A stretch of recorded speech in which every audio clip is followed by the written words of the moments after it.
Some of Trump's supporters have said that President Obama won the Nobel Prize in 2009, and they think President Trump has done more, and so he deserves the award for the global peace that's been brought about as a result of the seeming end of the conflict.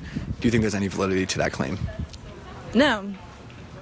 No. That's all I gotta say about that. Do you think he deserves the award? Hell no, that's a joke. Okay. Like, what has he done for peace? Okay.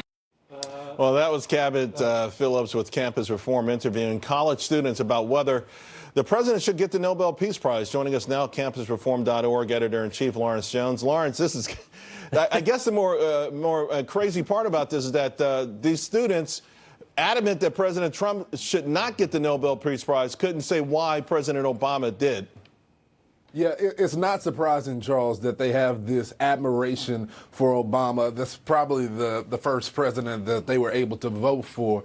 You know, the Democratic Party has really instilled, and these professors on this college campus have instilled that Obama was all great. But when you look at the facts of the matter when it comes to peace, although President Trump has had tough rhetoric, he's bringing people to the negotiating table to actually get hostages released. We got an embassy now going up in Jerusalem, and people are coming together. And so the president should be applauded. No, well, of course, we know he should be applauded. The question, though, is, I mean, these are kids in college. These are smart kids. Ostensibly, they're there to learn, and they're there to have an open mind. And yet, you know, they just, is it not being taught, or is it so ingrained, Lawrence, that even before they get to college, from high school and middle school, that it's just sort of a steel trap with respect to anything good from anyone who's a Republican? Yeah, I mean, you get a little bit of that in high school, but to be honest, Charles, we reported on this at the Leadership Institute's Campus Reform. These professors are trying to establish this army. They have an agenda, they have their party, they have a progressive agenda, and so when you're in these classrooms being told every single day the president is wrong on all of these issues, then it seems that these young people are taking that information away and being expressive. They're not looking at the facts because they're not getting the facts in the classroom. This is an emotion play right now. So campus reform, what do you guys do to sort of say, hey, you know, let's wake up. Let's it's not about even picking sides per se, but just at least making decisions based on facts. Well, we try not to be activists, but Charles, what we have always advocated for is that these college professors are there to facilitate the conversation. For a while before campus reform got into this arena, none of these parents or grandparents knew what was happening on the college campus, so they were funding this. Now we get hundreds of tips every day on contact campusreform.org for where these liberal professors are going crazy in these classrooms teaching progressive politics instead of the facts of history.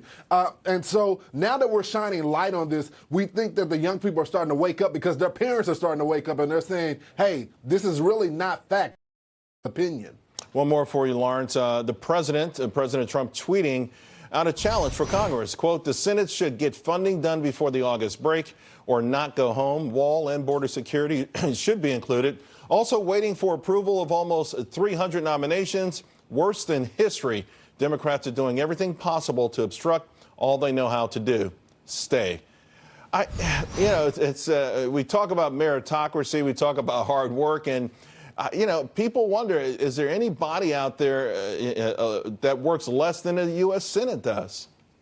I mean, and we're paying them, Charles. It's unacceptable. It's not just the Senate, it's the House. A lot of these people are going back home to campaign on our dime. I mean, it gets to the point now. Average day Americans that are living paycheck to paycheck, they don't get off days. They're trying to find ways to have overtime or either pick up a second job, if not drive Uber or something, Charles. But the elected officials that are supposed to represent us get off days. I think the president is exactly right, and this is why he's been able to connect with American people, because we're crying out saying, just do your job. All right. Lawrence Jones, Campus Reform, thank you very much.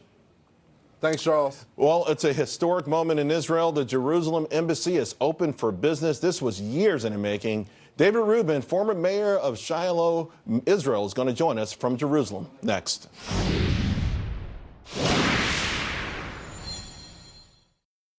Shield annuities from Bright